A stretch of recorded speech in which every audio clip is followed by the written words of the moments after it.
এবার ঘরে বসে থাকতে পারলেন না প্র্যাঙ্কিং ইউটিউব চ্যানেলের অভিনেত্রী আরোহী মিম। তিনি মূলত এক দফা দাবি নিয়ে মাঠে নেমেছেন।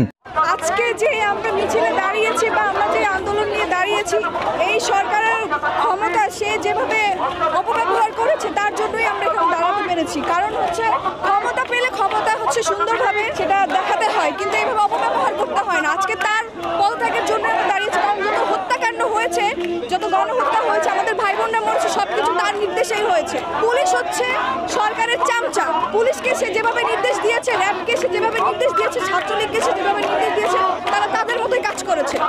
সরকারের কারণেই এসব হয়েছে। এই সরকার আমরা চাই না।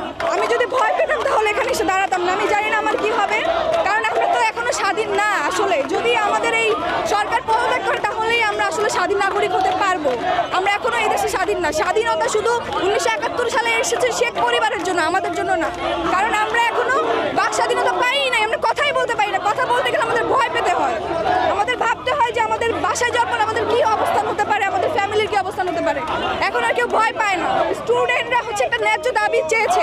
সেই ন্যায্য দাবি যদি সঠিকভাবে সঠিক সময় মানা হতো তাহলে আজকে এতগুলো হত্যাকাণ্ড হতো না, আর এতগুলো মানুষ এভাবে রাস্তায় নেমে তার পদত্যাগ হতো না। সে নিজের জন্য নিজেই দায়ী। এই পদত্যাগ, এই কথার জন্য সে নিজেই দায়ী। সত্যি কথা বলতে আরোহী মিমের এরকম সাহসিকতা দেখে তার প্রতি ভালোবাসা অনেকটাই বেড়ে গেল। বর্তমান সময়ে এইভাবে সাহসের সাথে কথা বলতে কজনই বা পারে। দর্শক শ্রোতা, বর্তমান দেশে চলমান পরিস্থিতি সম্পর্কে আমরা সবাই অবগত আছি। এই আন্দোলনকে ঘিরে কতগুলো ভাই বোনদের যে গুলি করে পরে পাঠিয়ে দিয়েছে তার কোনো হিসাব নেই। আমার কথা হলো যে ছাত্ররা তাদের ন্যায্য দাবি আদায় করার জন্য মাঠে নেমেছে, কিন্তু সরকার কিভাবে ছাত্রদের ওপর গুলি করার নির্দেশ দেয় আমার বুঝে আসে না।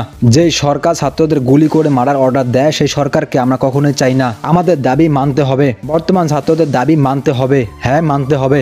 এখন যে দাবি নিয়ে আন্দোলন হচ্ছে এই আন্দোলনকে মহান আল্লাহ তাআলা সফল করুন, আমিন।